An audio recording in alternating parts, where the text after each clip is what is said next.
कलश। आप अक्षरातीत धाम के धनी इस कलश की वाणी द्वारा कहला रहे हैं। निज बुध भेली नूर में अज्ञा मिने अंकुर, दया सागर जोस का किन रहे न पकड़ियो पूर। अक्षर ब्रह्मा की जागृत बुद्धि भी यह बात देख रही थी कि कब सच्चिदानंद परब्रह्म अपने परमधाम की निज बुद्धि का वह ज्ञान अवतरित करे, जिसको आत्मसात करके मैं परमधाम की उस लीला के वास्तविक रस को जान सकूं। रास में प्रेम का विलास देखा था, लेकिन प्रेम का विलास क्या है, मारिफत में यह नहीं जान सके थे। धनी मेरे ध्यान तुम्हारे, बैठे बुध जी बरस सहस्र चार। 660 बीता समय, दुनिया को भयो आचार। रास रात्रि के पश्चात विक्रम संवत 1735 तक इस ब्रह्मांड को हुए 4660 वर्ष व्यतीत हो गए थे, और तब तक अक्षर ब्रह्मा की आत्मा बाट देख रही थी कि निज बुद्धि का ज्ञान अवतरित हो। मेरी संगतें ऐसी सुधरी, बुध बड़ी हुई अक्षर। तारक में सब सुध परी, लीला अंदर की घर। आज दिन तक जागृत बुद्धि का प्रकाश ही दुनिया में नहीं आया था। धनी के जोश जिब्रील द्वारा संसार में अखंड का ज्ञान दिया जाता रहा है। जागृत बुद्धि उतरी तो वह भी बाट देख रही है। श्री प्राणनाथ जी को बुद्ध अवतार नहीं कह सकते। बुद्ध अवतार अलग है, प्राणनाथ जी अलग हैं। बुद्ध जी को असराफील, विद्याभिनंद इमा, जिसको हम प्राणनाथ कहते हैं, जो आत्मा का प्रियतम है, उनको विद्याभिनंद कह सकते हैं, विजय जिसका अभिनंदन करें। कतेब की भाषा में जो असराफील फरिश्ता है, उसी को वेद की भाषा में जागृत बुद्धि कहते हैं। जागृत बुद्धि तो विद्याभिनंद श्री प्राणनाथ जी के चरणों की आकांक्षी है। उनकी संगति से उस जागृत बुद्धि को भी परमधाम की लीला की खबर पड़ी। जागृत बुद्धि असराफील का ठिकाना सत्स्वरूप में है, जबकि प्राणनाथ कौन है? श्री प्राणनाथ निज मूलपति, जो हमारी आत्मा का प्रियतम है, वह है प्राणनाथ। कहे सुंदरबाई अक्षरातीत से खेल में आया साथ, दो सुन ए तीसरा देखाया श्री प्राणनाथ। जो सभी आत्माओं का प्रियतम है, वही प्राणनाथ है।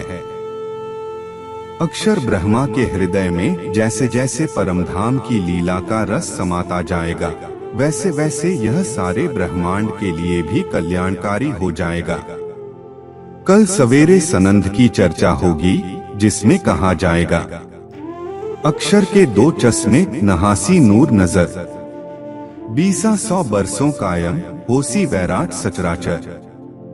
जब जागनी लीला के 120 वर्ष पूर्ण होंगे, तब अक्षर के दोनों फरिश्ते जबराईल और असराफील नूर की नजर में नहाएंगे, यानी तारतम वाणी के रस में सराबोर हो जाएंगे। तारतम वाणी के रस में सराबोर होने का मतलब खिलवत, परिक्रमा, सागर, श्रृंगार का रसपान करके अक्षर के दोनों फरिश्ते भी परमधाम की लीला के उस रस में डूब जाएंगे, जिसमें अक्षर की आत्मा आज तक नहीं डूब पाई थी। इस कारण जो रस अक्षर के हृदय में आ जाएगा, वह अखंड होने वाले सारे प्राणियों के लिए कल्याणकारी हो जाएगा। यदि अक्षर के हृदय में वह रस नहीं आ पाएगा, तो आठों बहिष्ट वालों को कैसे आनंद मिल पाएगा? आज आवश्यकता है कि हम ब्रह्मवाणी की ज्योति को संसार में सर्वत्र फैलाएं। व्रज की लीला में जहाँ तक लीला हुई, वहाँ तक के जीवों को अखंड होने का सौभाग्य प्राप्त हुआ। बैठे बातें करे का अर्ज की, सो भिस्त भई बैठक। दुनी बातें करे दुनी की, आखिर तित दो जग। जहाँ ब्रह्मलीला होगी, जागनी की लीला फैल जाएगी। निश्चित है कि वहाँ के जीवों को सत स्वरूप को पहली बहिष्ट में भी जाने का अधिकार प्राप्त हो जाएगा। इस जागनी के ब्रह्मांड में जो शरीयत तरीकत को छोड़कर हकीकत और मारिफत की राह अपनाएगा, अर्थात यदि कोई कोरा से कोरा जीव भी ब्रह्म सृष्टियों वाली रहनी अपना लेता है तो उसको भी श्री राज जी का साक्षात दर्शन हो जाएगा, 25 पक्षों का दर्शन हो जाएगा और वह जीव भी सत्स्वरूप की पहली ही का अधिकारी हो जाएगा। सागर ग्रंथ में स्पष्ट कहा है, कोई कम का ताए जो इलम करे बेसक लेवे अपनी मेहर में तो नेक दीदार कबो हक। लेकिन उसे श्यामा जी एवं सखियों का दर्शन नहीं होगा, क्योंकि निस्बत के बिना श्यामा जी और सखियों का दर्शन किसी को नहीं हो सकता। जब अक्षर ब्रह्मा को नहीं हो सकता तो ईश्वरी सृष्टि को भी नहीं हो सकता। हाँ, राज जी के दर्शन का अधिकार सबको है। जैसे देश का प्रधानमंत्री सबका है किंतु उनकी पत्नी सबकी नहीं है, उसी तरह से जो जीव वाणी के ज्ञान के प्रकाश में आ जाएगा, निश्चित है कि वह अखंड मुक्ति का अधिकारी बनेगा। अपनी आध्यात्मिक शक्ति को जागृत करके शरीयत और तरीकत को अपनाने वाला जहाँ 7वीं बहिष्ट में पहुँचता था, प्रेम की राह पर चलकर वह सत्स्वरूप की प्रथम बहिष्ट मुक्ति स्थान को प्राप्त होगा। जिन किन राह हक की लई सांच से सरियत भिस्त होसी तिनो तीसरी सच्चे ना जले कयामत। किन जीवे संग किया ताको करूं न मेलो भंग। सोरंगे भेलू वासना वासना सत को अंग। धनी कहते हैं कि जो जीव मेरी संगति में आ जाएगा, मेरे प्रेम में डूब जाएगा, उसको मैं अपने साथ सारा आनंद दूंगा, अर्थात सत स्वरूप की बहिष्ट का सारा आनंद उसको मिल जाएगा। आज यह सोचने का समय नहीं है कि परमधाम में कितनी आत्माएं हैं। आज केवल इस विषय का चिंतन करना है कि हम ब्रह्म वाणी का प्रकाश कितने प्राणियों तक पहुंचा सकते हैं। उनके अंदर परमधाम की आत्मा है या नहीं, ईश्वरी सृष्टि है या नहीं, यह गणना करने का अधिकार हमारा नहीं है। गणना करने की शोभा तो केवल श्री महामती जी को है या मूल स्वरूप अक्षरातीत को। आज सारे सुंदर साथ का उत्तरदायित्व है कि वे ब्रह्म वाणी के प्रकाश को सर्वत्र फैलाएं। अक्षर ब्रह्मा के फरिश्ते भी इस ब्रह्म वाणी के लिए बाट देखते रहे थे। अब कहते हैं, निज बुद्ध भेली नूर में। जागृत बुद्धि और निज बुद्धि दोनों अलग अलग हैं। अक्षर ब्रह्मा के पास जागृत बुद्धि है। अक्षर ब्रह्मा जिस अक्षर धाम में है वह भी परम धाम के अंदर आता है, लेकिन उनकी लीला योगमाया के ब्रह्मांड में है। योगमाया के ब्रह्मांड की भूमिका अद्वैत है। अक्षर ब्रह्मा की यह लीला सर्वत्र होती है, अव्याकृत से सत स्वरूप तक, लेकिन वहाँ स्वलीला अद्वैत नहीं है। स्वलीला अद्वैत का तात्पर्य यह है कि अक्षरातीत ही सभी रूपों में लीला कर रहे हैं। धनी ने क्या कहा था, तुम कूदत हो अर्श में अपने इश्क के बल, तब सुध जरा न रहे, रहे ना एह अकल। एह अकल का तात्पर्य क्या है? परमधाम की जो बुद्धि है वह है प्रेममयी बुद्धि। ऐसा नहीं है कि परमधाम में पागलों की जमात है। परमधाम में निजबुद्धि है। अक्षरातीत को रिझाने में जो बुद्धि प्रयुक्त होती है उसको कहते हैं निजबुद्धि। जो सत्य का निर्णय करती है उसको कहते हैं जागृत बुद्धि, और उस जागृत बुद्धि का प्रतिबिंबित स्वरूप स्वप्नमयी बुद्धि है।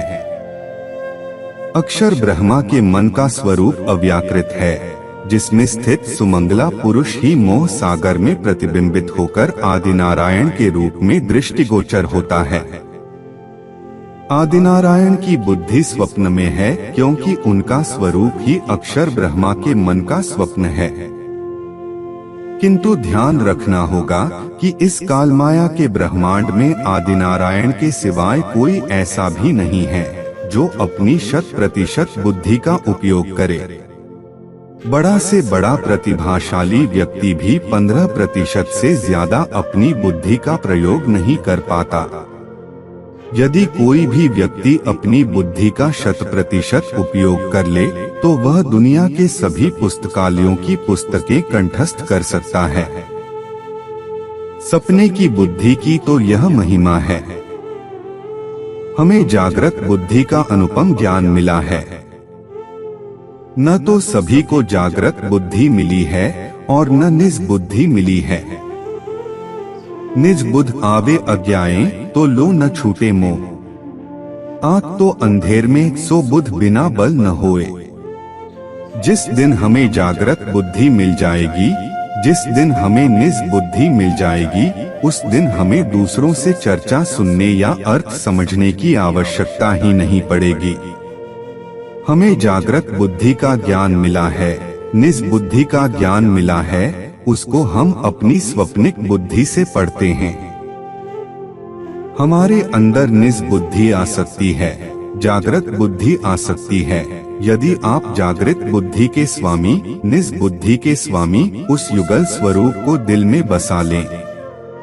यदि आप उस प्राणवल्लभ अक्षरातीत को दिल में नहीं बसाते हैं तो केवल पढ़ने मात्र से जागृत बुद्धि कभी भी आपके हृदय में प्रवेश नहीं कर सकती। यदि सब सुंदर साथ के पास जागृत बुद्धि है तो सभी वाणी का अर्थ क्यों नहीं करते?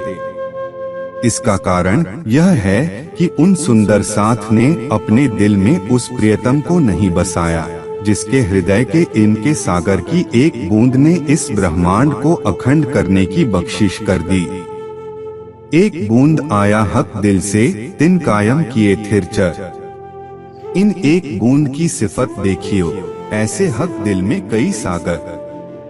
अक्षरातीत के दिल में इल्म के अनंत सागर हैं और उन अनंत सागरों की एक बूंद महामती जी के दिल में आई जो स्वयं सागर बन गई। कल्पना कीजिए, जो अनंत ज्ञान का सागर है उसी से यदि हम पीठ मोड़े रहें तो हमारे अंदर निज बुद्धि कहाँ से आएगी? इसलिए सबसे पहली आवश्यकता है इल्म और इश्क को साथ साथ चलाना चाहिए। तराजू का पलड़ा दोनों तरफ बराबर होना चाहिए। यदि हम केवल शब्दों को रटेंगे तो हमारा जीवन शुष्कता से भर जाएगा, और यदि हम वाणी के ज्ञान को तिरस्कृत करेंगे तो हो सकता है कि हम कोई ऐसी पगडंडी पकड़ लें जो हमें अंधेरे और खाई की तरफ ले जा सकती है। इसलिए महामती जी कह रहे हैं कि मेरे धाम हृदय के अंदर निज बुध भेली नूर में तारतम ज्ञान का जो प्रकाश है उसके साथ निज बुद्धि भी मिल गई है। निज बुद्धि क्या है? रास की वाणी जागृत बुद्धि की वाणी है। प्रकाश गुजराती, षट ऋतु एवं कलश गुजराती की वाणी जागृत बुद्धि की वाणी है। सनंद किरंतन खुलासा जागृत बुद्धि की वाणी है। खिलवत परिक्रमा सागर तथा श्रृंगार के साथ कुछ विशेष बातें जुड़ी हुई हैं। तारतम का जो तारतम अंग इंद्रावती विस्तार, पै देखाए पार के तिन पार के भी पार। तारतम का तारतम क्या है? तारतम अक्षर से लेकर परमधाम की पहचान कराता है, लेकिन तारतम के तारतम का विस्तार श्री इंद्रावती जी के धाम हृदय में हुआ। विक्रम संवत 1638 में श्री देवचंद्र जी का जन्म होता है और उसके पश्चात 99 साल तक श्यामा जी पर्दे में रही, जिसको कयामतनामा की वाणी में कहा है, बरस 99 लो रही हुरम। जब सनंद की वाणी उतरती है, प्रकाश हिंदुस्तानी की वाणी उतरती है, कलश हिंदुस्तानी की वाणी उतरती है, उस समय श्यामा जी की बादशाही स्वामित्व के 40 वर्ष शुरू हो जाते हैं। और जब श्यामा जी की आत्मा पूरी तरह से जागृत होती है, उसके पश्चात खिलवत परिक्रमा सागर और श्रृंगार की वाणी उतरती है। इन चारों किताबों को तारतम का तारतम कहते हैं। निज बुद्धि की लीला यहाँ से शुरू होती है, जब अक्षरातीत युगल स्वरूप महामती जी के धाम हृदय से परम धाम का रस सब सुंदर साथ के लिए अवतरित कराते हैं। जब तक खिलवत, परिक्रमा, सागर और श्रृंगार का ज्ञान अवतरित नहीं हुआ, तब तक किसी की भी आत्मा जागृत नहीं हो सकती थी। इसलिए श्री देवचंद्र जी के तन से जिन 313 सुंदर साथ ने तारतम लिया था, देहत्याग के पश्चात वे पुनः माया में फंस गए। जो मुतलक इलम न आखिरी, तो लो क्या करे खास उमत। आखिरी इल्म क्या है? यही तारतम का तारतम यानी खिलवत, परिक्रमा, सागर और श्रृंगार। इन्हें आत्मसात किए बिना खासल खास ब्रह्म सृष्टि भी इस संसार में कुछ नहीं कर पाएगी, यानी उसकी आत्मा जागृत नहीं हो पाएगी। आत्मा के जागृत होने के लिए क्या आवश्यक है? युगल स्वरूप की छवि का दिल में बसना। श्रृंगार में एक प्रकरण ही आता है, आत्म का फरामोशी से जागे का प्रकरण। इस प्रकरण की पहली चौपाई है। ऐसा आवत दिल हुक्मे, यों इसके आत्म खड़ी होए। सूरत दिल में चुभे, तब रूह जागी देखो सोए। ऐसा नहीं है कि सद्गुरु धनी श्री देवचंद्र जी चितवनी नहीं कराते थे। उनके द्वारा प्रतिदिन युगल स्वरूप का श्रृंगार वर्णन होता था। प्रतिदिन सुंदर साथ को चितवनी कराई जाती थी। किंतु खिलवत, परिक्रमा, सागर और श्रृंगार में जो अक्षरातीत के दिल के बातिनी भेद खोले गए हैं, वे उस समय तक वाणी के अवतरित न होने से सुंदर साथ को विदित नहीं थे। इसलिए सुंदर साथ ने श्री देवचंद्र जी के धाम गमन के साथ ही समझ लिया कि हमारे धाम धनी तो हमें छोड़कर परम धाम चले गए। उस समय की जागनी में निस्बत की पूरी पहचान नहीं हो सकी थी। वहदत का संबंध क्या है, इसकी पूरी पहचान नहीं थी। खिलवत की पूरी पहचान नहीं थी। अब इस जागनी के ब्रह्मांड में जो ब्रह्मवाणी उतरी है, उसके द्वारा सुंदर साथ को सारी पहचान हो रही है। महामती जी कहते हैं, निज बुद्ध भेली नूर में, मेरे अंदर से जो तारतम ज्ञान का प्रकाश अवतरित हो रहा था, इसके साथ ही अब निज बुद्धि भी जुड़ गई है। जागृत बुद्धि तो है ही। 5 शक्तियों की जब गणना की जाती है, तो उसमें बुद्ध मूल वतन है। धनी जी का जोश आत्म दुल्हन जोश क्या है? जिब्रील आत्म दुल्हन कौन है? श्यामा जी। नूर हुक्म बुद्ध मूल वतन की बुद्धि में जागृत बुद्धि भी आ जाएगी और निज बुद्धि भी आ जाएगी। नूर और हुक्म पर कुछ भ्रांतियां रहती हैं। नूर क्या है? कहीं नूर का अर्थ होता है तारतम, कहीं नूर का अर्थ होता है अक्षर ब्रह्मा, कहीं नूर का अर्थ होता है परमधाम का तेज।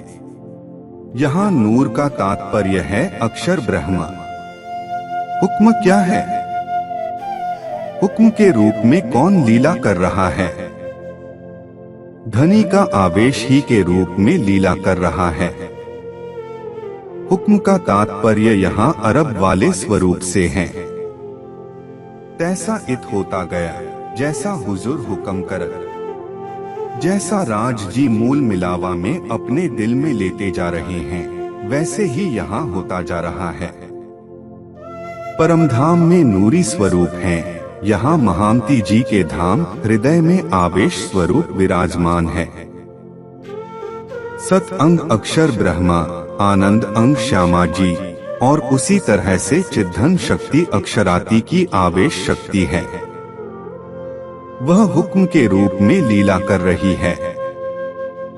जोश की शक्ति जिब्रील है और जागृत बुद्धि निज बुद्धि है। ये 5 शक्तियां मिलकर महामती जी के धाम हृदय में विराजमान हैं। वही बात कह रहे हैं, निज बुद्ध भेली नूर में, मेरे अंदर से तारतम ज्ञान का प्रकाश अवतरित हो रहा है। हे सुंदर साथ जी, अब मेरे धाम हृदय में परम धाम की निज बुद्धि प्रवेश कर गई है। आज्ञा मिने अंकुर। आज्ञा का तात्पर्य क्या है? हुक्म या आवेश। मिने अंकुर का तात्पर्य क्या है? मेरी आत्मा के अंदर खासी जान खेड़ी जिमी, जल सींचिया खसम। बोया बीज वतन का, सो उग्या वाही रसम। मेरी आत्मा को बहुत उपजाऊ धरती मानकर धनी ने प्रेम के रस से सिंचित किया और तारतम ज्ञान का बीज बोया, जो उसी तरह से उगा। यहाँ अंकुर का तात्पर्य क्या करेंगे? आत्मा को धनी के इल्म और इश्क के माध्यम से जागृत करना है। इंद्रावती जी की आत्मा कह रही हैं कि मेरे अंदर धनी का आदेश है, यानी धनी का आवेश स्वरूप ही आज्ञा हुक्म रूप में लीला कर रहा है। जो वे चाहते हैं वही यहाँ हो रहा है, यह पहले ही कह चुके हैं। जिन कोई देव महामती को दोष ए वचन महामती से प्रकट न होए। प्रायः हर प्रकरण के अंत में या तो मिहिर राज की छाप है, इंद्रावती जी की छाप है या महामती जी की छाप है। हम सोचते हैं कि महामती जी ने यह वाणी कह दी। उन्होंने क्या कहा है? मेरी बुधे लुगा न निकसे, धनी जाहिर करें अखंड घर सुख। मैंने तो वाणी का एक अक्षर भी नहीं कहा है। कहने की शोभा कालबुद्ध को दई, मेरे मिट्टी के पुतले को धनी ने शोभा दे दी है। अब महामती जी उसी को स्पष्ट कर रहे हैं कि मेरे धाम हृदय में धनी का आवेश स्वरूप हुक्म के रूप में विराजमान है। धनी की निज बुद्धि विद्यमान है। ज्ञान का प्रकाश बोल रहा है। दया सागर जोश का और जोश भी विराजमान है। जोश और आवेश में क्या अंतर है? जिस प्रकार आग में लोहे को डालते हैं तो लोहा पहले तपता है, फिर लाल रंग में दहकना शुरू हो जाता है। उस समय लोहे और आग में कोई अंतर नहीं रह जाता। अग्नि का आवेश लोहे में चला गया। लेकिन जब आप पानी गर्म करते हैं तो अग्नि का जोश पानी में चला जाता है। पानी गर्म है, लेकिन उस गर्म पानी को यदि आप आग के अंगारे पर डाल देंगे तो अंगारा बुझ जाएगा। यानी जोश धनी के पास साक्षात नहीं जा सकता। इसी कारण जोश जिब्रील सत स्वरूप में रहता है, वह परमधाम नहीं जा सकता। लेकिन जो आवेश का स्वरूप होता है वह उनका ही स्वरूप होता है। तुम ही उतर आए अर्श से, इत तुम ही कियो मिला। तुम ही दई सुध अर्श की, जो अर्श में हो आप। परमधाम में राज जी नूरी स्वरूप से हैं। यहाँ महामती जी के धाम हृदय में आवेश स्वरूप से हैं। दोनों में कोई अंतर नहीं है। अंतर है कि एक नूरी स्वरूप है, एक आवेश स्वरूप है। जहाँ अंकुर होगा वहाँ आवेश का होना अनिवार्य है, किंतु जोश का होना जरूरी नहीं है। जैसे इंद्रावती जी की आत्मा के साथ जब आवेश है तो जोश अवश्य रहेगा, लेकिन अक्षर की पंचवासनाओं के साथ जोश उतरेगा, आवेश नहीं उतरेगा। कबीर जी ने जो 52 सखियां कही, श्री कृष्ण जी ने गीता कही, मोहम्मद साहब ने कुरान की आयतें कही, इन सब के साथ धनी के जोश की लीला होती रही, आवेश नहीं अवतरित हुआ, क्योंकि आवेश तो साक्षात ब्रह्मा का स्वरूप हो जाता है। इसी कारण इंद्रावती जी की आत्मा कह रही है कि मेरे धाम हृदय में आवेश स्वरूप ही हुक्म के रूप में लीला कर रहे हैं। अब दया सागर का जोश भी प्रकट हो गया है। मेरे ऊपर धनी की मेहर है। दया और मेहर में थोड़ा सा अंतर है। मेहर का भाव क्या है? वैसे मेहर का भाव कृपा से लेते हैं। अरबी का शब्द है मेहर, हिंदी में उसका समानार्थक शब्द कृपा लिया जाता है या उसका कुछ और छोटा भाव लेते हैं। दया का प्रश्न यह है कि स्वलीला अद्वैत सच्चिदानंद परब्रह्म अपनी आत्माओं पर कृपा करेंगे, दया करेंगे या मेहर करेंगे। अक्षरातीत के हृदय में जो आनंद का उमड़ता हुआ रस है वह सभी आत्माओं के लिए है। वह कोई एहसान नहीं करते। कल्पना कीजिए, आप अपनी धर्मपत्नी को साड़ी खरीदकर या कुछ खरीद कर देते हैं, इसमें आप कोई एहसान नहीं करते हैं। वह तो आपको करना ही पड़ेगा। कको काम और कछु नहीं, देवे रूहों लाड लज्जत। फूल है तो उसकी सुगंधी भी प्रवाहित होगी। सूर्य उगा हुआ है तो उसका प्रकाश फैलेगा। सूर्य चाहे कि मैं अपने प्रकाश को छिपा लूं तो यह उसके लिए संभव नहीं। अक्षरातीत चाहे कि अपने हृदय के आठों सागरों के रस को अपनी आत्माओं में न उड़ेलूं तो यह उनके लिए संभव नहीं है। जब हम इस दुनिया के भाव में कहते हैं तब अपने ऊपर विनम्रता की चादर ओढ़कर यह बात कही जाती है कि राज जी की मेरे ऊपर कृपा हो गई, राज जी की दया हो गई। दया सिंध सुख सागर इश्क गंज अपार, शराब पिलावत नैन सो साकी ऐ सिरदार। जीव सृष्टि के लिए वे दया के सागर हैं, क्योंकि जीव सृष्टि धनी के चरणों में आने के बाद अखंड मुक्ति को प्राप्त कर लेगी। ईश्वरी सृष्टि के लिए वह सुख का भंडार लेकर आए हैं, क्योंकि ईश्वरी सृष्टि अपने मूल घर बेहद को प्राप्त हो जाएगी। उसको भी नूरी तन प्राप्त हो जाएंगे और सत्स्वरूप की दूसरी बहिष्ठ में ब्रह्मानंद लीला का रसपान किया करेंगी। ब्रह्म सृष्टियों के लिए इश्क का भंडार लेकर आए हैं। जो इश्क का अनंत भंडार हो वह कृपा क्या करेगा? अक्षरातीत किस पर रहम करे? जिसको कृपा कहते हैं, अरबी में उसके लिए रहम शब्द प्रयुक्त है। रहम और मेहर में बहुत अंतर हो जाता है, लेकिन हमारा जीव माया के संसार में आने के बाद विनम्रतापूर्ण शब्दों का प्रयोग करता है। जैसे परिक्रमा में वर्णन आता है, आए आए के चरणों लागे।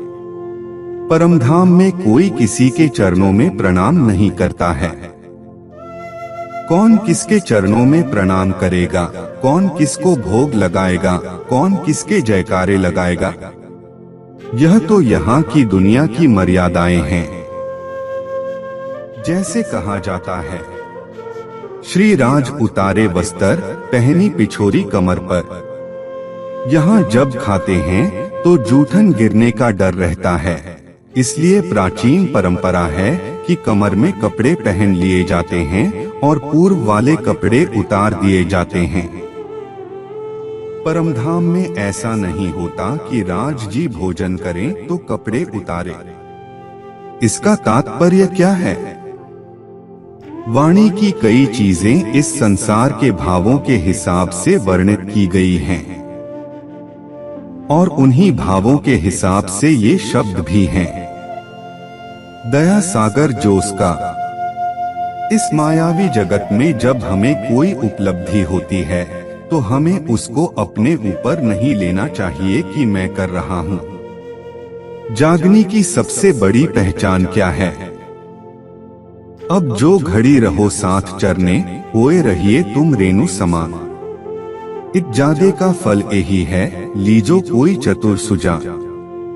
यह बात कहने में बहुत सरल है कि सबकी चरण धूली बनकर रहना, लेकिन व्यवहार में चरितार्थ करना उतना ही कठिन है।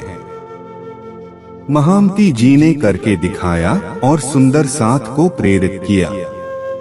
यदि आप एकांत में भी किसी को सलाह देंगे कि आपके अंदर यह चूक है, तो उसका चेहरा तमतमा जाएगा कि मेरे अंदर यह अवगुण खोजा जा रहा है।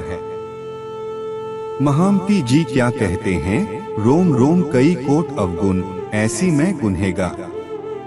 ये तो कहे मैं गिनती, पर गुन्हे को नहीं सुमान।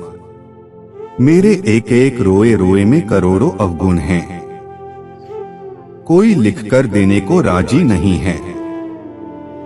सभा के सामने स्वीकार करना तो दूर, कोई सुंदर साथ लिखकर भी नहीं देगा।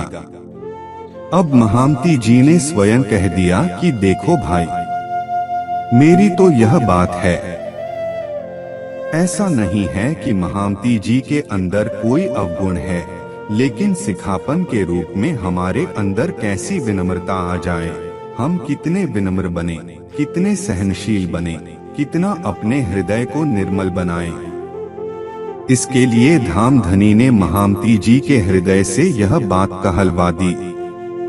क्या कहा है धनी ने? विकार सारे अंके, काम क्रोध दिमाग, सो बिना विरहा ना जले, होए नहीं दिल पाक। यानी काम, क्रोध और अहंकार धनी के विरह के बिना समाप्त नहीं होते। आगे धनी कहते हैं, जो कोई मारे इन दुश्मन को, करी सब दुनिया को आसान। पहुंचावे सबों चरण धनी के, तो भी लेना ना तिन गुमान। इसका तात्पर्य क्या है?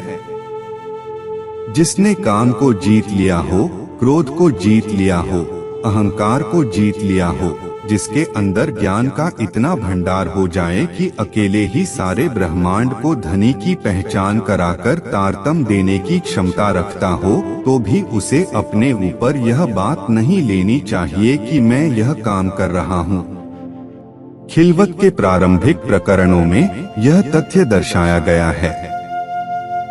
इसलिए जो भी परमहंस हुए, सबने परमधाम के वर्णन से पहले यही कह दिया है कि हम धामधनी के हुक्म से कहने जा रहे हैं।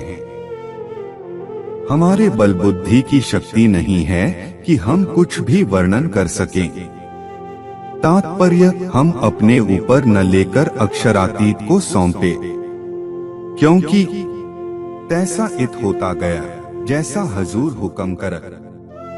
भले ही यहाँ श्री लालदास जी की आत्मा हो, चाहे श्री इंद्रावती जी की आत्मा हो, या श्री देवचंद्र जी के अंदर विराजमान श्यामा जी की आत्मा हो, किसी की भी आत्मा धनी की प्रेरणा, धनी के हुक्म, धनी की मेहर की छाप बिना कुछ भी नहीं कर सकती। यदि हम अपने ऊपर कुछ भी लेते हैं तो यह संसार का अहम बोल रहा होता है, और जब तक उस अहम की परिधि से हम नहीं निकलेंगे, धनी की मेहर कभी भी नहीं हो सकती। खिलवत में स्पष्ट कह दिया, मारिया कहिया काढ़िया कहिया, और कहिया हो जुदा। मैं खुद को मारना और उसको निकाल देना और उससे भी निकल जाना, अर्थात उस बात को भी भुला देना कि हमने अपने अंदर से मैं खुदी को निकाल दिया है। कल्पना कीजिए हमारे अंदर इतनी विनम्रता हो जाए कि यदि हमें कोई चौराहे पर गाली दे, पत्थर मारे, तो भी हम मुस्कुराते रहें। उस समय तो हम जीत जाएंगे कि गाली खाने के बाद भी हमारे चेहरे पर मुस्कुराहट रही। लेकिन जब तक हम चार आदमी को बता नहीं देंगे, तब तक हमें शांति नहीं मिलेगी। हम कहते फिरेंगे कि देखो, राज जी ने इतनी हमारे ऊपर उतनी मेहर कर दी है कि हमको कोई जूता भी मारे तो भी हमें क्रोध नहीं आता। महामती जी इससे भी बड़ी बात कह रहे हैं, मारिया कहिया काढ़िया कहिया, और कहिया हो जुदा। उस बात को भुला दीजिए कि आपके अंदर कितनी विनम्रता है, आपके अंदर कितनी सहनशीलता है। कि मैं खुदी टले तब बाकी रहिया खुदा। क्या हमने कभी अपने अंदर झांक कर देखा है कि इस अवस्था में आने से पहले हमारी अवस्था क्या थी? हमारे अंदर कितनी अहंकार की ग्रंथियां थीं? जिसकी कृपा ने हमारे अहंकार की ग्रंथि को तोड़कर उस मंजिल पर पहुंचाया है, उसकी कृपा को हम पहले प्राथमिकता दें। हम यह भुला दें कि हमारे अंदर इतनी विनम्रता है, इतनी निर्मलता है, इतनी सहनशीलता है, या इतनी सेवा की भावना है। धनी कहते हैं, यही मैं खुदी टले तो बाकी रहिया खुदा। आत्मा इस मंजिल पर पहुंच जाएगी, उसके दिल में साक्षात युगल स्वरूप विराजमान हो जाएंगे। वह स्वयं संसार के मानवीय लोगों से परे हो जाएगा। गाली का उत्तर गाली से देने वाला कभी महान नहीं हुआ करता। महाभारत के अंदर एक प्रसंग आता है कि जो व्यक्ति किसी के क्रोध करने पर या अपशब्द सुनने पर भी मन में कोई विकार नहीं लाता, अपितु कटु शब्दों को उच्चारित करने वाले के प्रति सद्भावना बरतता है, उसकी चरण धूलि लेने के लिए देवता भी तरसते हैं। दो मजदूर लड़ रहे हैं, दोनों एक दूसरे को गाली दे रहे हैं। इसमें कौन सी महानता हो गई? गौतम बुद्ध और महावीर स्वामी को दुनिया क्यों पूजा करती है? उनके अंदर सहनशीलता की पराकाष्ठा थी, विनम्रता की पराकाष्ठा थी। जो अपने अंदर के विकारों को जीत लेता है, संसार को जीत सकता है। इसलिए धाम धनी ने परमधाम के सुंदर साथ के लिए उससे भी ऊंची मंजिल तय की है। व्यवहार में इसका उल्टा जरूर देखने में आ रहा है, क्योंकि वाणी का ज्ञान हमारे कंठ में सीमित हो जाता है, वह हृदय में उतरता नहीं।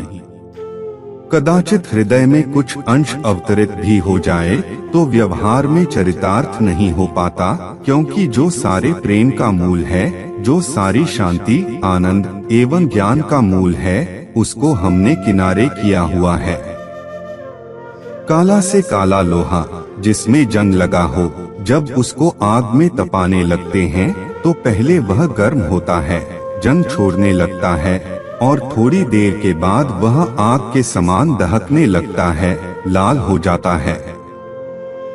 यदि हम अपने जन्म जन्मांतरों के विकारों को दूर करना चाहते हैं, यदि हम अपने जीव के अंदर से काम, क्रोध, मद, लोभ, अहंकार सबको भस्मीभूत करना चाहते हैं, तो हमें अपने धाम हृदय में उस युगल स्वरूप की छवि को बसाना होगा, जिसकी छवि के बसते ही स्थिति यह बन जाती है।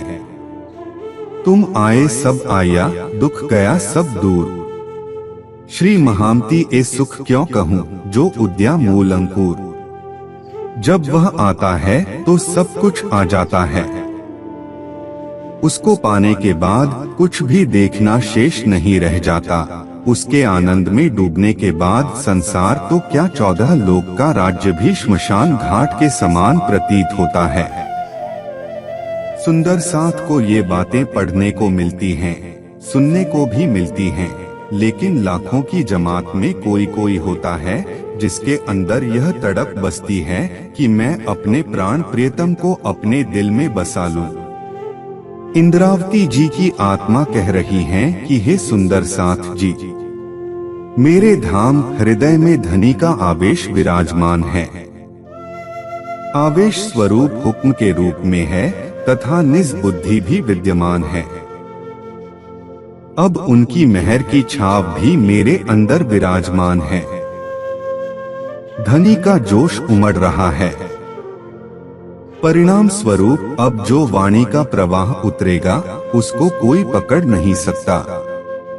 किन रहियो न पकड़ियो पूर्व, कोई भी अब इस वाणी के प्रवाह को नहीं रोक सकता।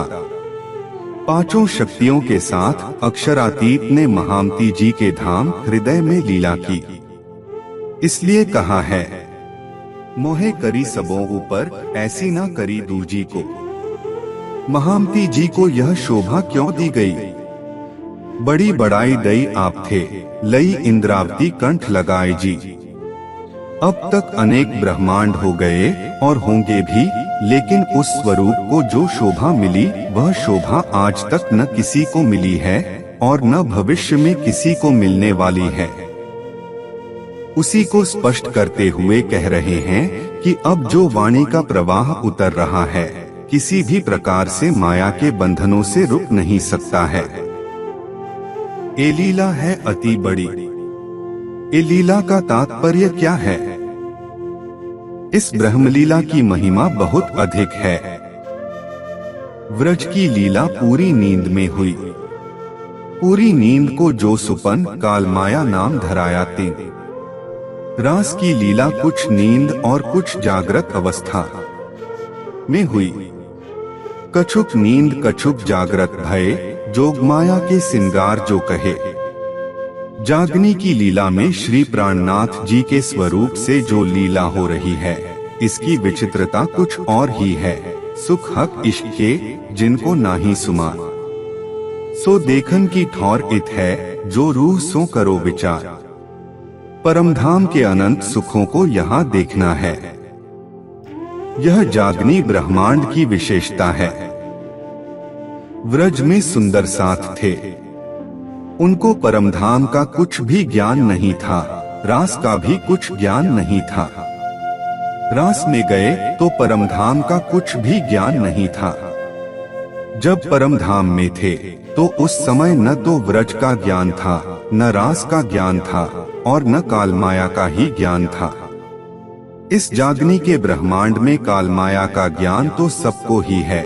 व्रज का ज्ञान है, रास का ज्ञान है, परमधाम का भी ज्ञान है, और परमधाम की उन चीजों का भी ज्ञान है जो अनादिकाल से परमधाम में रहते हुए भी नहीं मालूम हो सका था। क्या परमधाम की आत्माओं ने परमधाम की वहदत की मारिफत को जाना था? क्या इश्क की मारिफत जाना था? क्या निस्बत की मारिफत को जाना था? मारिफत की तो कोई पहचान थी ही नहीं, सब हकीकत में ही डूबे हुए थे। जैसे नमक का ढेला सागर में डूबने के बाद यदि सागर की गहराई को नापने चलता है तो खुद ही गल जाता है, सागर का माप नहीं ले पाता। कदाचित उसे सागर की लहरों से किनारे कर दिया जाए तो वह देख सकता है कि सागर कैसा होता है, उमड़ता कैसे है। उसकी गहराई नापने का अधिकार नमक के ढेले को नहीं है, क्योंकि वह खुद सागर से बना होता है। उसी तरह परमधाम की ब्रह्म सृष्टि परमधाम में रहते हुए हकीकत में ही इतना डूब गई थी कि वह लीला के रहस्य को नहीं जान सकी थी। हकीकत में ही श्यामा जी का स्वरूप है, सखियों का स्वरूप, अक्षर ब्रह्मा का स्वरूप, महालक्ष्मी, परमधाम के 25 पक्ष, खूब खुशहालियाँ, सब कुछ हकीकत के ही स्वरूप हैं। और जब लीला का प्रकटन होता है तो इश्क की लीला में, वहदत की लीला में सब ओतप्रोत होते हैं। किसी को कुछ भी सुध नहीं कि मारिफत का असल स्वरूप क्या है। यदि यह विदित हो जाता तो रब्द होता ही नहीं। अब मारिफत की पहचान हुई है, और वह भी आखिरी इल्म के उतरने के पश्चात। तभी कलश की वाणी में कह दिया, एक सुख सुपन के दूजा जागते ज्यों होए। तीन लीला पहली ए चौथी, फरक एता इंदोए। एक सुख सपने का होता है जो यथार्थ में नहीं होता है, और दूसरा जागृति का होता है। व्रज की लीला, रास की लीला और श्री देवचंद्र जी के तन से होने वाली लीला सब स्वप्न के समान हैं। तीन लीला पहली ए चौथी, फरक एता इंदोए, यानी तीनों लीलाएं व्रज, रास और श्री देवचंद्र जी के तन से होने वाली लीला सपने के समान हैं, तथा श्री प्राणनाथ जी के स्वरूप में यह जो लीला हो रही है, इसमें परमधाम के 25 पक्षों में घूम सकते हैं। यह लीला अक्षरातीत के प्रत्यक्ष सुखों की है। यहाँ से बैठे बैठे आप परमधाम एवं धनी के दिल के आठों सागरों के मारिफत के भेदों को जान सकते हैं, जो इन तीनों लीलाओं में संभव नहीं था। सागर श्रृंगार के माध्यम से आपने निस्बत की मारिफत को जाना। इन तीनों लीलाओं में सागर श्रृंगार का ज्ञान नहीं था। खिलवत क्या है, व्रजरास में कुछ भी पता नहीं चल पाया था। श्री देवचंद्र जी के तन से होने वाली लीला में सुंदर साथ चमत्कारों में फंस गया, तथा खुदाई इल्म, आखिरी इल्म या मारिफत का ज्ञान न होने के कारण कोई अपनी आत्मा को पूरी तरह से जागृत नहीं कर सका। अब इसीलिए कह रहे हैं, ये लीला है अति बड़ी। यह जो जागनी लीला का प्रकाश फैल रहा है, इसकी महिमा बहुत अधिक है। आया इंडमान है। यह लीला इस एंड में आई हुई है। आप जिस 14 लोक की दुनिया में रह रहे हैं, ऐसे 14 लोकों जैसे असंख्य 14 लोक कालमाया के ब्रह्मांड में हैं। महानारायण उपनिषद में लिखा हुआ है कि आदिनारायण के एक एक रोम में न जाने कितने 14 लोक अष्टावरण सहित घूम रहे हैं। कल्पना कीजिए कि कालमाया की दुनिया कितनी बड़ी है। हमारी बुद्धि जितना अनंत की कल्पना कर सकती है, कालमाया का ब्रह्मांड उससे भी ज्यादा विस्तार वाला है। यदि तारतम ज्ञान का प्रकाश न हो तो एक सामान्य मानव क्या जानता है। उसकी जिंदगी प्रातः काल उठने से शुरू होती है, दिन भर परिश्रम करता है, शाम को अर्थोपार्जन करके रात्रि को सो जाता है। उस बेचारे के जीवन में कभी ऐसा आता ही नहीं कि रात को खुली छत पर खड़े होकर यह देखे कि आकाश में कितने तारे टिमटिमाते हुए दिखाई दे रहे हैं। ये टिमटिमाते तारे हमारी पृथ्वी से लाखों गुना बड़े हैं। एक एक आकाश गंगा में करोड़ों तारे हैं, सूर्य हैं, और न जाने कितनी करोड़ों आकाश गंगाएं इस कालमाया के ब्रह्मांड में भ्रमण कर रही हैं। यदि मनुष्य केवल कालमाया के ब्रह्मांड के अस्तित्व के संबंध में विचार करे तथा अपने शरीर के पर्दे से कुछ ऊपर हो जाए, तो उसे बोध होगा कि मैं एक मिट्टी का नाबूद कण या एक छोटी सी बूंद की तरह हूँ और पूर्ण ब्रह्म सच्चिदानंद अनंत सागर की तरह है। लेकिन मनुष्य किस पर इतराता है? अपने धन पर, अपने यौवन पर और अपने पद पर, जबकि धन, यौवन और पद तीनों किसी के लिए भी स्थायी नहीं। स्थायी तो आदिनारायण का भी पद नहीं है। फिर भी मनुष्य लौकिक उपलब्धियों को पाने के बाद कितना इतराता है। मनुष्य अपने निज स्वरूप को भूल जाता है कि मानव, तूने जिस पुतले को धारण किया है, यह पुतला एक दिन वृद्ध हो जाएगा, अग्नि के हवाले हो जाएगा और तुम्हारा पक्षी न जाने किस योनि में जाएगा। या तो वह ब्रह्मानंद का रसपान करेगा, या स्वर्ग वैकुंठ में जाएगा, या 84 लाख योनियों के चक्कर लगाता रहेगा, लेकिन चिंतन तो कोई कोई करता है। महामती जी कह रहे हैं कि यह जो ब्रह्मलीला हो रही है, 5वें दिन के अंदर मेरे तन से धाम धनी करवा रहे हैं। इस लीला की महिमा बहुत अधिक है, जिसके द्वारा परमधाम की ब्रह्म वाणी का अवतरण हो रहा है, और वह लीला मात्र इसी ब्रह्मांड में हो रही है। कई हुए कई होसी। अब तक असंख्य ब्रह्मांड बन गए और इसके बाद भी बनते रहेंगे। ये 3 ब्रह्मांड हुए जो अब ऐसे हुए न होसी कब। इन तीनों में ब्रह्मलीला भई, ब्रजरास और जागनी कही। जागनी ब्रह्मांड में ब्रह्मवाणी का अवतरण हो रहा है।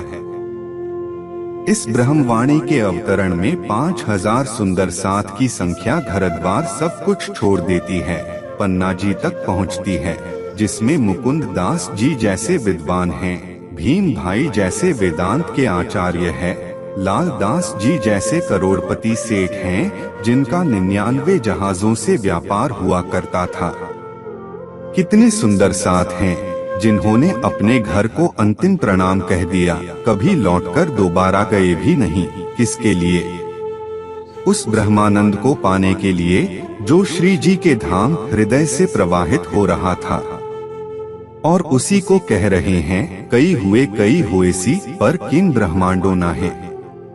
असंख्य ब्रह्मांड इसके बाद बन जाएंगे और बनते रहेंगे। इसके पहले भी बन चुके हैं और लय को प्राप्त हो गए, लेकिन किसी में भी यह घड़ी नहीं आने वाली है कि पूर्ण ब्रह्मा सच्चिदानंद किसी मानव तन के अंदर विराजमान हो तथा परमधाम की उस ब्रह्मवाणी का रसपान सबको मिले, जिसके लिए दुनिया आज दिन तक बाट देख रही थी। संसार में वेद है, उपनिषद है, दर्शन है, कुरान है, बाइबल है। इतने ग्रंथ हैं, बड़े बड़े मनीषी हैं, महापुरुष हैं, लेकिन कोई यह नहीं बता पाता कि हद और बेहद से परे क्या है। पहले तो अधिकतर हद से परे की बात ही नहीं बता पाते। कोई कोई बेहद की बात करेंगे, किंतु बेहद से परे परमधाम के बारे में कोई जान नहीं पाता। परमधाम के एक एक रस को उजागर करने वाली ब्रह्मवाणी उतरी, किंतु दुर्भाग्यवश हम सुंदर साथ ने उसकी सही कीमत नहीं आंकी। जाको पैर न फटे बवाई, वह क्या जाने पीर पराई। उन ऋषियों से पूछिए, उन योगियों से पूछिए, जो निराकार के मंडल को पार करने के लिए न जाने कितने सैकड़ों सालों से हिमालय की गुफाओं में समाधि में बैठे हैं। सबको विदित होगा, गोपालमणि जी महाराज जिनको 226 वर्ष की उम्र में तारतम ज्ञान प्राप्त हुआ, हिमालय में कितनी बार लंबी लंबी समाधियां लगा चुके थे। जब राज जी ने प्रेरणा की, तब पद्मावतीपुरी धाम आए। उनको राज जी का दीदार हुआ।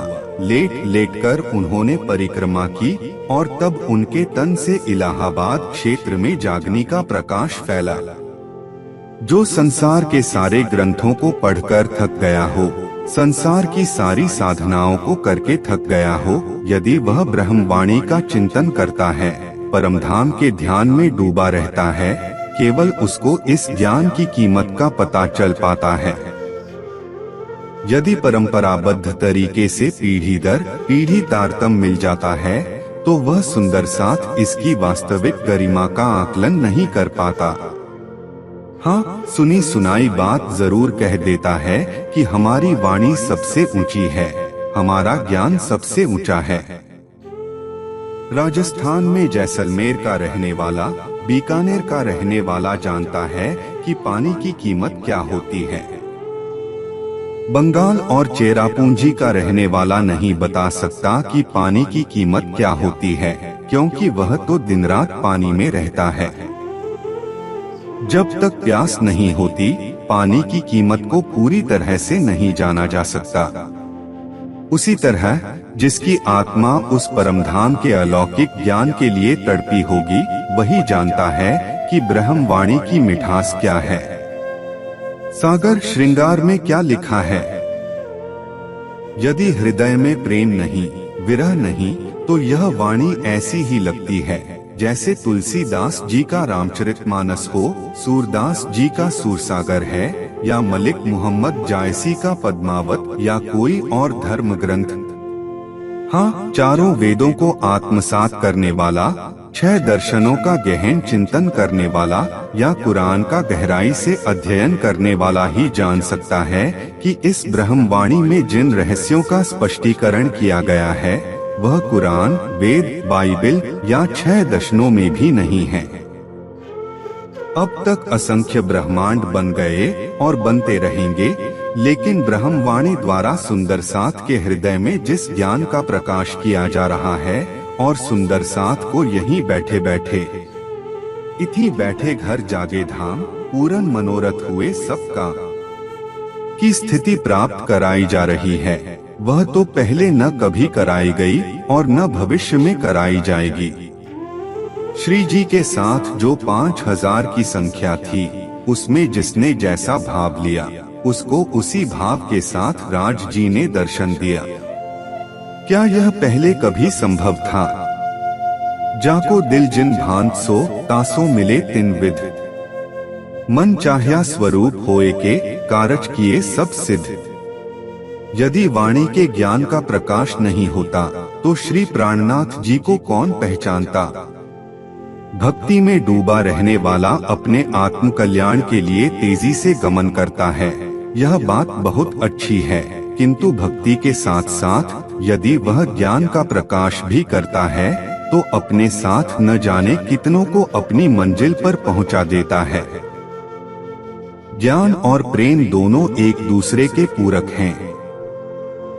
एक को दूसरे से हटा देंगे तो वे उस कटे पख वाले पक्षी की तरह है, जो एक पख कटने के बाद असहाय होकर गिर जाता है और उड़ने में असमर्थता व्यक्त कर देता है। महामती जी कह रहे हैं कि हे सुंदर साथ जी, इसके पहले असंख्य ब्रह्मांड बन गए और इसके बाद भी बनते रहेंगे, लेकिन यह जो लीला है इसकी महत्ता के बराबर कोई भी शब्द नहीं जिसको मैं व्यक्त कर सकूं। ए अगम अकथ अलख। सुंदर साथ जो रास लीला का रसपान कर रहे हैं उनको यह विदित हो कि यह लीला अगम है, अकथ है और अलख है।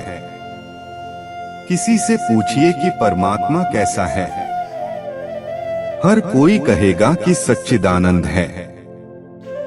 जो मर्यादा पुरुषोत्तम राम के भक्त होंगे वे कहेंगे कि सियाराम जी पूर्ण ब्रह्मा हैं। जो भगवान शिव के भक्त होंगे तो वे क्या कहेंगे, हमारे शंकर जी ही पूर्ण ब्रह्मा सच्चिदानंद हैं। जो देवी के भक्त होंगे वे क्या कहेंगे, सच्चिदानंद स्वरूपिणी कौन है, आदि शक्ति। अब प्रश्न यह है कि यदि सभी सत चित और आनंदमय हैं और परमात्मा है मात्र एक, तो सत चित और आनंद की लीला कैसी है, सत की लीला कैसी है, आनंद की लीला कैसी है, चित की लीला कैसी है। यह तारतम्य ज्ञान के प्रकाश के बिना कोई नहीं बता सकता। यदि परमात्मा सच्चिदानंद है तो वह अकेले क्या करता रहता है, अपनी लीला का प्रवाह कैसे करता है। यदि वह संसार के कण कण में है तो संसार तो दुखमय है, फिर आनंद का सागर वह परमात्मा दुखमय संसार के कण कण में क्यों फंसा पड़ा है। सच्चित और आनंद की व्याख्या तारतम्य ज्ञान के बिना न हुई है और न कभी होगी। इसलिए धनी कह रहे हैं कि जहाँ ब्रह्मानंद लीला का रस है, जहाँ प्रेम का अथाह सागर बहता है, जिसके लिए कबीर जी ने कहा था, जा घर में अबला बसे बहे प्रेम के पूर। कहे कबीर सुनो भई साधो वह घर मुझसे दूर। जिस घर में प्रेम ही प्रेम है वह मन और वाणी से अगम है, अकथ है और कोई उसे जान भी नहीं पाता। विष्णु भगवान अव्याकृत के महाकारण में होने वाली लीला का ध्यान करते हैं। लक्ष्मी जी पूछती हैं, प्रभु आप जिसका ध्यान करते हैं उसके बारे में बता दीजिए। विष्णु भगवान कहते हैं, हे लक्ष्मी, चाहे तुम 7 कल्पांत नहीं 21 कल्पांत भी तप कर लो तो भी मेरी जिह्वा उस लीला का वर्णन नहीं कर सकती। ये तो बेहद की बातें हैं। परमधाम के बारे में कौन वर्णन कर सकता है। पुराण संहिता में भगवान शिव व्यास जी से कहते हैं, हे वेद व्यास, संपूर्ण परमधाम की शोभा तो दूर की बात है, परमधाम के एक पत्ते का भी वर्णन मेरी जिह्वा से करोड़ों कल्पों में भी नहीं हो सकता। कल्पना कीजिए, इस सृष्टि में भगवान विष्णु भगवान शिव से तो कोई श्रेष्ठ नहीं है। उन्होंने असमर्थता जाहिर कर दी कि उस परमधाम का वर्णन हमारे लिए संभव नहीं है और उस लीला का रसपान हम इस ब्रह्मवाणी द्वारा कर रहे हैं। महामती जी कहते हैं, ए अगम अकथ अलख। आज तक इस सृष्टि में ऐसा कोई मनीषी नहीं हुआ, ऐसा कोई योगी नहीं हुआ जिसने अपनी दिव्य दृष्टि से परमधाम की लीला को देखा हो। परमधाम की लीला को हमें उस रूप में नहीं लेना चाहिए जिस रूप में हम परिक्रमा में थोड़ा बहुत देखते हैं। ये तो हमारे भौतिक स्तर के अनुरूप दिया हुआ है। अर्श का वर्णन किया, ले मसाला इतका। यहाँ के दृष्टांतों से सब कुछ वर्णन किया गया है। ऐसा नहीं है कि परिक्रमा में जो कुछ लिखा है वह झूठा है, वह सच है, लेकिन हमारी मानवीय बुद्धि कितना ग्रहण कर पाती है बस उसी के अनुरूप है। परमधाम की कोई चीज आप सीमा में नहीं बांध सकते। जो सुंदर साथ पुरुष तन में हैं, वे सोचते होंगे क्या हमें अंगना भाव में जाना पड़ेगा, इससे तो परमधाम न जाना ही अच्छा है। यह ध्यान रखिए कि यह मिट्टी का पुतला आपको इस जन्म में मिला है। आपको स्वयं नहीं मालूम है कि आपका जीव कितने जन्मों में स्त्री की योनि में रह चुका है, और जो बहनें हैं उनको भी मालूम नहीं है कि उनका जीव कितने जन्मों में पुरुष रूप में रह चुका है। जो आज मानव योनि में हैं, उनको पता नहीं कि वे कितने जन्मों में पशु पक्षियों की योनि में भटक चुके हैं। अध्यात्म वहां से शुरू होता है जहां 5 तत्वों का रूप मिट जाता है। जब तक आपको शरीर दिख रहा है, तब तक आप अध्यात्म के सच्चे राही नहीं हैं। आपने तो शरीर को देखा, संसार को देखा, पर बेहद में ही जब यह 5 तत्वों का पुतला नहीं जाएगा, तो परमधाम की तो बात ही दूसरी है। प्रेम की अभिव्यक्ति अंगना भाव में ही पूर्ण रूप से संपादित होती है। इसलिए प्रेम की लीला का रसपान कराने के लिए सबको अंगना भाव में चित्रित किया गया है। उस रस में डूब जाने के बाद तो यह ध्यान ही नहीं रहेगा कि स्त्री क्या होती है, पुरुष क्या होता है।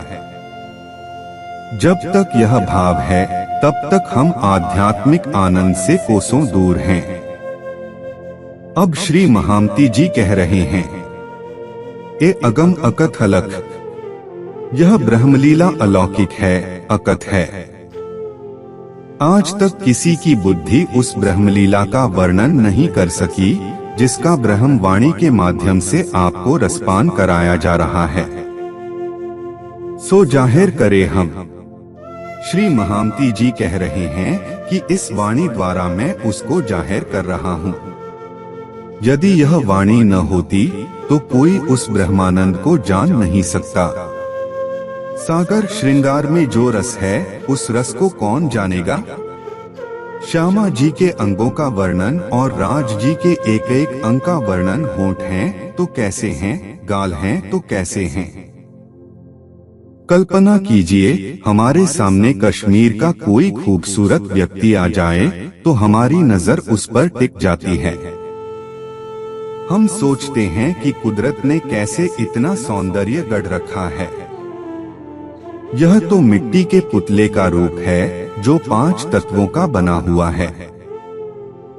हिमालय पर चले जाइए, चमकती हुई बर्फ पर यदि सूर्य की किरणें पड़ती हैं, तो कितना सुंदर दृश्य दिखाई देता है। बद्रीनाथ के ऊपर फूलों की घाटी पर चले जाइए तो फूलों के सौंदर्य को देखकर आप सम्मोहित हो जाएंगे। इच्छा होगी कि यहीं पालथी मारकर बैठ जाएं। यदि फूलों का, सूर्य के प्रकाश का, बर्फ का, 5 तत्वों के पुतलों का इतना मनमोहक रूप हो सकता है, तो योग माया के ब्रह्मांड में इतना नूर है कि एक कण के अंदर करोड़ों सूर्यों का प्रकाश ढक जाएगा। नूर को नूर जो नूर है, किन मुख कहूँ रंग सोय। योग माया के नूर का मूल अक्षर ब्रह्मा है, और अक्षर ब्रह्मा के रूप में जो नूर चमकता है वह अक्षरातीत का नूर है। कल्पना कीजिए कि अक्षरातीत के मुखारबिंद की शोभा कैसी होगी, और उस मुखारबिंद की शोभा में बताया जा रहा है कि आंखें कैसी हैं, नासिका कैसी है, होंठ कैसे हैं, दांत कैसे हैं, कान कैसे हैं। यह 5 तत्वों के पुतले का रूप नहीं है। जिन जानों के वर्णन करत आदमी का, इस सबसे न्यारा सुभान जो अर्श अजीम में बका। उस पूर्ण ब्रह्म सच्चिदानंद की शोभा में यदि हमारी आत्मा डूब जाए तो क्या रखा है इस 14 लोकों के राज्य में। सुंदर साथ में लड़ाई झगड़े क्यों हो रहे हैं, क्योंकि सुंदर साथ ने अभी अध्यात्म का रस तो खा ही नहीं है। वे तो सागर से भी हजारों कोस दूर हैं। उन्हें केवल शोर मचाना आता है, और इसका कारण यह है कि सुंदर साथ युगल स्वरूप की छवि को अपने दिल में नहीं बसा पाते। जिस दिन सुंदर साथ अपने दिल में युगल स्वरूप को बसाना शुरू कर देगा, युगल स्वरूप के धाम हृदय में जो प्रेम और आनंद का सागर है, वह के में सुंदर साथ के हृदय में भी प्रवाहित होना शुरू हो जाएगा, और उस समय समाज का रूप कुछ और ही होगा। महामती जी यही कह रहे हैं कि मैं उस परमधाम की लीला को उजागर कर रहा हूँ जो आज तक अकत अलख और अगम बनी रही, पर नेक नेक प्रकाश ही। लेकिन मैं थोड़ा थोड़ा करके समय समय पर प्रकाश करूंगा। जिस व्यक्ति ने कभी 1000 रुपए का नोट न देखा हो, उसको 1000 रुपए की गड्डियों से भरा हुआ ट्रक दे दिया जाए कि यह तुम्हारे लिए दिया जाता है, तो वह उसी क्षण पागल हो जाएगा कि मैं करूंगा क्या। वैसे ही उस परमधाम के अनंत आनंद को कोई सहन नहीं कर पाता। महामती जी कहते हैं, हुक्म जो प्याला दे भी सो संज में पिलाए। अब प्रकाश की वाणी के बाद कलश की वाणी उतरी। कलश के बाद आपको सनंद सुनने को मिलेगी। सनंद के बाद किरंतन खुलासा, तब खिलवत में प्रवेश कराया जाएगा। खिलवत के बाद परिक्रमा, तब सागर में डुबोया जाएगा और तब मारिफत की अवस्था में ले जाया जाएगा। श्रृंगार में इसके पहले एक एक कदम चला जाएगा ताकि हमारी आत्मा उसके भार को सह सके। परमधाम के अलौकिक आनंद का रसपान करने के लिए हमें आत्मिक बल की आवश्यकता होती है। महामती जी यही कह रहे हैं कि मैं थोड़ा थोड़ा तुम्हारे धाम हृदय में प्रवाहित करूंगा ताकि तुम इसके बोझ को सहन कर सको। जिन सह सको तुम। कह रहे हैं कि एक बार ही अचानक संपूर्ण ज्ञान नहीं दे सकता, क्योंकि यह तुमसे सहन नहीं होगा। सागर श्रृंगार का ज्ञान आखिर में क्यों उतारा गया? जब श्री जी पद्मावतीपुरी धाम में विराजमान हुए, 10 साल की लीला हुई, वहाँ सागर की वाणी उतरी, वहाँ महाश्रृंगार की किताब उतरी। उस समय सुंदर 7 अष्ट प्रहर 64 घड़ी केवल परमधाम और युगल स्वरूप के सिवाय कुछ भी नहीं सोचते थे।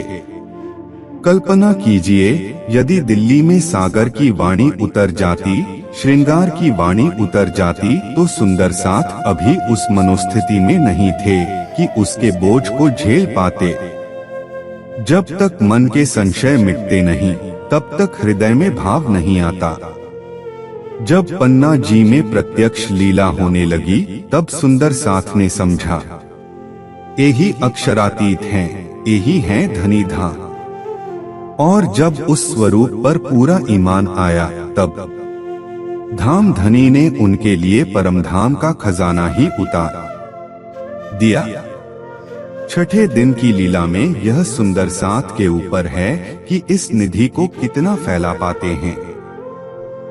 लेकिन जितना हमें फैलाना चाहिए, मेरी समझ से अभी 10% तक ही फैलाया गया है। हमारा जो कर्तव्य था, मैं समझता हूँ 10, 15, 20% से ज्यादा काम हमने नहीं किया। दुनिया कहाँ से कहाँ पहुँच गई। छोटे छोटे मतांतर कहाँ से कहाँ पहुँच गए, जिनके ज्ञान का कोई मूल भी नहीं है। मिर्जा गुलाम अहमद ने इधर उधर से जोड़कर अपना अहमदिया मत खड़ा कर लिया और 160 देशों में उनके अनुयायी हैं। कल भी मैंने कहा था कि उनके पास 70 से ज्यादा भाषाओं में कुरान की टीका है। हमने तो रोगाकर अभी केवल हिंदी में किया है। अंग्रेजी में भी पूरी टीका नहीं है, जबकि हम तो कितने साल पुराने हैं। 300 साल पुरानी हमारी वाणी है। मिर्जा गुलाम अहमद का पंथ कितने साल का है? केवल 100 साल।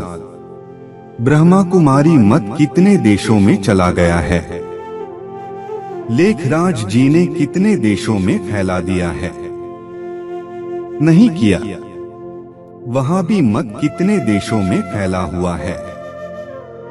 हमारी असफलता हमारे आलस्य, प्रमाद और अकर्मण्यता की कहानी कह रही है। हम पूरे भारत में भी इस ब्रह्म ज्ञान को नहीं फैला सके, 14 लोक में तो दूर की बात है। संसार के जीव हंस रहे होंगे कि परमधाम के ब्रह्म मुनियों, तुमने तो ज्ञान के अनमोल भंडार को पाकर अपने में ही छुपाए रखा, छोटे से देश में नहीं फैला सके, और हमने तो अपने छोटे से स्वाप्निक ज्ञान को लेकर दुनिया के कितने देशों में का बजा दिया।